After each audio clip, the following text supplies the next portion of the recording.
इधर वो अत्याचार करते गए, भारत के गुरुकुल खत्म होते गए, दूसरी तरफ उन्होंने कॉन्वेंट स्कूल शुरू किए जो यूरोप में आज भी चलते हैं और किसी उद्देश्य की पूर्ति के लिए चलाए जाते हैं। मैं आपको एक इंटरेस्टिंग बात और बता दूं कि जो अंग्रेजी दस्तावेजों का मैं अध्ययन कर रहा हूं उसमें से एक और दस्तावेज है। ये कॉन्वेंट क्या होता है। यूरोप में एक बहुत खराब परंपरा है जो अभी 1950 तक चलती रही। जैसे स्त्रियों को वोट देने का अधिकार नहीं, स्त्रियों में आत्मा नहीं, वो बैंक अकाउंट नहीं खोल सकते, ऐसी ही एक बहुत खराब परंपरा इंग्लैंड में, फ्रांस में, जर्मनी, सभी देशों में कि बच्चों को घर में रखना नहीं, बच्चे पैदा हुए तो अनाथ आश्रम में देना, ये उनकी पुरानी परंपरा है।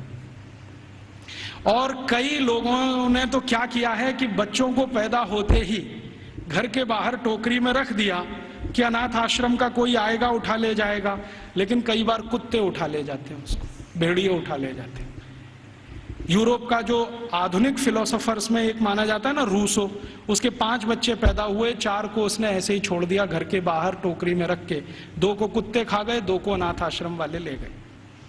यूरोप में ये बहुत पुरानी परंपरा है बच्चों को लावारिस छोड़ना। क्यों छोड़ना? तो प्लेटो कहता है कि स्त्री और पुरुष के आनंद के क्षणों में बच्चे बाधा हैं, इसलिए मत रखो घर में।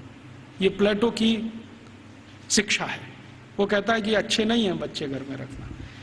और वो ये कहता है कि जीवन का चरम तो आनंद ही है, और वो भी शरीर का आनंद है। वो कहता है जीवन तो इसी के लिए मिला है कि हम शारीरिक आनंद की प्राप्ति करें, और बच्चे इसमें बाधा हैं, तो बच्चों को रखना नहीं घर में, तो छोड़ देना। तो वहां बच्चे छोड़ने की परंपरा है। अब बच्चे छोड़े जाते हैं तो राजा उनकी व्यवस्था करे छोड़े हुए बच्चों की। तो राजा कुछ संस्थाएं खड़ी करता है, उन संस्थाओं को कॉन्वेंट कहते हैं। कॉन्वेंट माने लावारिस बच्चों को पालने वाली संस्थाएं, अनाथ बच्चों को पालने वाली संस्थाएं। कॉन्वेंट माने अनाथ बच्चों के स्कूल, लावारिस बच्चों के स्कूल। तो यूरोप में ये कॉन्वेंट चलते हैं।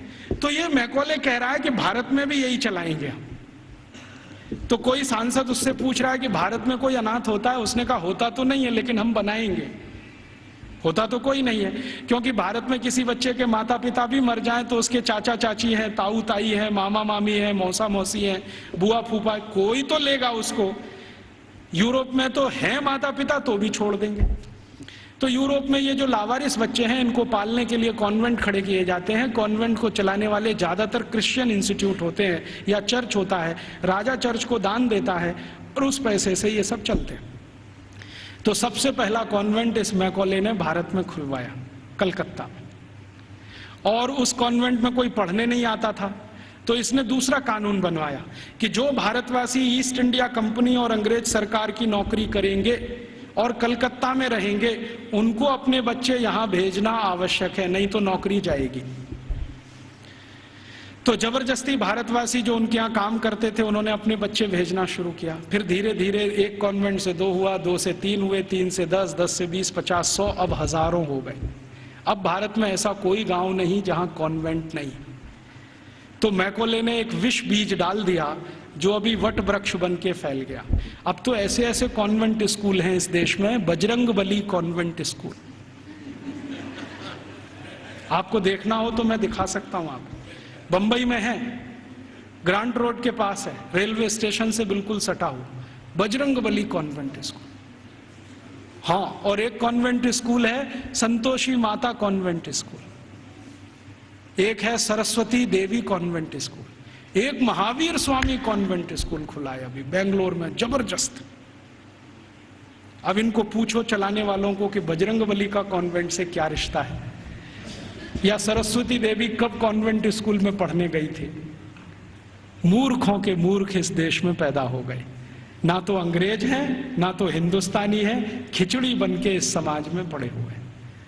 ना उसमें से आप चावल निकाल सकते हैं, ना मूंग की दाल का दाना निकाल सकते हैं। ये खिचड़ी लोगों ने देश का सत्यानाश कर दिया। ये सब मैकॉले की संतान है।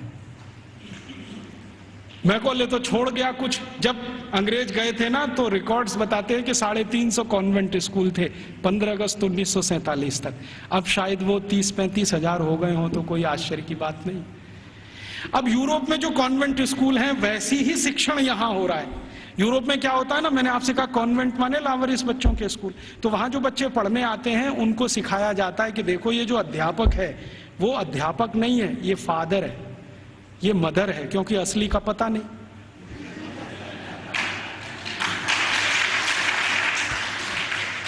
असली का तो कुछ पता नहीं, लावारिस है, किसका है बाप उसका और कौन है उसकी माँ। तो स्कूल में जो पढ़ाने वाले होते हैं ना टीचर, तो पुरुष है तो फादर, माने ओल्ड एज है तो फादर, और यंग एज है तो ब्रदर, और ओल्ड लेडी है कोई तो मदर, और यंग लेडी है तो सिस्टर। तो कॉन्वेंट में उनको बुलवाते हैं, ये फादर है, ये मदर है, ये ब्रदर है, ये सिस्टर है, क्योंकि असली नहीं है। अब हमने भारतवासियों ने बिना सोचे नकल कर लिया उसका। हमारे यहां तो घर में है असली, और कॉन्वेंट में जा रहा है बच्चा तो वहां हो गए नकली, और वहां उसको मदर फादर ही बोलना पड़ता है। अब भारतीय परंपरा में यह है कि किसी बच्चे की दो माताएं तो हो सकती हैं, बाप दो नहीं होते कभी। भगवान कृष्ण की दो माताएं थी, एक ने जन्म दिया, एक ने पाला। रामचंद्र जी मानते हैं कि मेरी तीन माँ हैं, एक ने जन्म दिया है, बाकी दो प्रेम दे रहे हैं। तो माताएं दो हो सकती हैं, तीन हो सकती हैं, बाप हमेशा एक ही होता है। अब हमारे कॉन्वेंट में पढ़ने वाले नौनिहालों के हर एक के दो दो बाप हैं।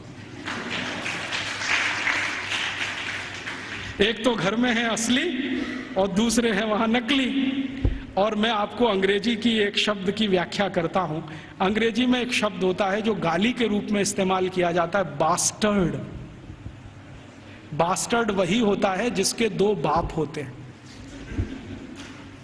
तो हमने अपने अपने नौनिहालों को सबको बास्टर्ड बनाने का धंधा शुरू कर दिया है, और बड़े गर्व से कहते हैं मेरा बेटा सेंट मैरी कॉन्वेंट में जाता है, जीसस कॉन्वेंट में जाता है, फलाने कॉन्वेंट में, ढिमा के कॉन्वेंट। कॉन्वेंट स्कूलों में किताबें पढ़ाई जाती हैं जिनमें बिल्कुल स्पष्ट बच्चों को सुनाया जा रहा है, पढ़ाया जा रहा है कि भगत सिंह तो आतंकवादी, ऊधम सिंह तो आतंकवादी, चंद्रशेखर तो आतंकवादी, और महाराजा रणजीत सिंह तो लुटेरे। आप जानते हैं सिख समाज के बहुत प्रतिष्ठित धर्मगुरु महाराजा रणजीत सिंह, जिन्होंने न सिर्फ अंग्रेजों से लोहा लिया बल्कि मुसलमानों से भी इस देश को बचाया, उनको लुटेरा। हमारे भारत में एक जाति है जिसको जाट कहते हैं। जाटों के बारे में अंग्रेज ये कहा करते थे कि इनकी ताकत बहुत है, इसलिए उन्होंने जाट रेजिमेंट बनाया। आपको मालूम है जाट रेजिमेंट? ऐसे ही जाटों के पैरेलल महाराष्ट्र में है मराठा, वो भी एक तरह से जाट ही हैं। तो मराठा रेजिमेंट बनाया, जाट रेजिमेंट बनाया, क्योंकि इनमें ताकत बहुत है। इनका जो डीएनए है ना बहुत स्पेशल किस्म का है, लड़ना, लड़ाना, मारना, मरना, उनको इसमें मजा आता है। कभी भी अपनी जान की परवाह नहीं करेंगे, हाँ किसी के लिए भी जान दे देंगे, ऐसे लोग। तो जाटों को अंग्रेजों ने लिख मारा और कॉन्वेंट स्कूलों में पढ़ाया जा रहा है अंग्रेजों के जर खरीद गुलाम। अब ये बच्चे बार बार पढ़ रहे हैं, रोज रोज पढ़ रहे हैं, रोज रोज पढ़ रहे हैं, रोज रोज पढ़ रहे हैं, तो थोड़े दिन में मान ही लेंगे कि हाँ भगत सिंह तो आतंकवादी था, ऊधम सिंह भी आतंकवादी था। क्योंकि एक झूठ को आप बार बार कहो, बार बार कहो, बार बार कहो, तो 10-20 साल में सत्य तो हो ही जाएगा। एक कॉन्वेंट स्कूल की हिस्ट्री की किताब में मैं पढ़ के आया, और वो किताब मैंने संभाल के रखी हुई है। झांसी की रानी लक्ष्मीबाई ने भारत की आजादी के लिए कुछ नहीं किया, और उसका जीवन चरित्र लिखा गया है कि वो एक अंग्रेज अधिकारी जॉन लेक के प्रेम और मोहब्बत में ही फंसी रही जिंदगी भर। झांसी की रानी लक्ष्मीबाई के बारे में ऐसी सब चीजें पढ़ाई जा रही हैं। और धीरे धीरे हुआ क्या है, इन कॉन्वेंट स्कूलों के बनाए हुए सिलेबस को भारत सरकार ने सारे देश का सिलेबस बना दिया है, पूरे देश का। अब संसद में भले ही कितना हंगामा हो, लेकिन सरकार कहती है जी सत्य तो यही है, क्योंकि अंग्रेजों ने लिखा है। और हमारे प्रधानमंत्री भी कहते हैं सच्चे सत्यवादी तो अंग्रेज ही थे जो हमको ये सब सिखा के गए। ये स्थिति हमारे देश की है। तो ऐसी गंभीर स्थिति में हम सबको सोचना है, आज शिक्षक दिवस है, तो हम सब सोचें कि इस शिक्षा का क्या करें जो यूरोप से आई है और हमारे देश में जड़ जमा के बैठ गई है। मुझे बहुत कष्ट होता है आपको ये बताते हुए कि भारत में जो कॉन्वेंट स्कूल चल रहे हैं, आप जानते हैं इनके पास सबसे ज्यादा भूमि है भारत देश की। मैंने संसद में एक प्रश्न करवाया था, आप यहां बैठे हैं, मेरे एक दोस्त हैं अखिलेश कुमार करके गोरखपुर से, और सॉरी उसके पास के क्षेत्र से सांसद हैं। मैंने कहा जरा ये पूछ तो लो कि भारत में सरकार के बाद किसके पास सबसे ज्यादा जमीन है।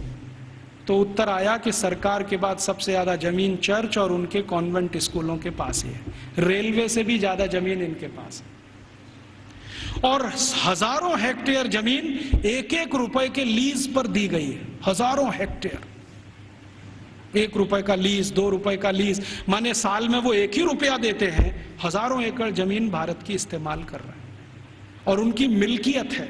1820 से अंग्रेजों की सरकार ने ये जमीन देना शुरू किया, 2006 तक ये अबाध गति से चालू है।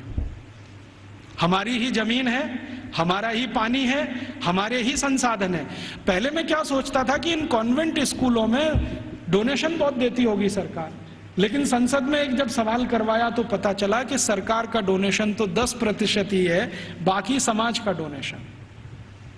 अकेले मैं मुंबई का आंकड़ा आपको दे रहा हूं।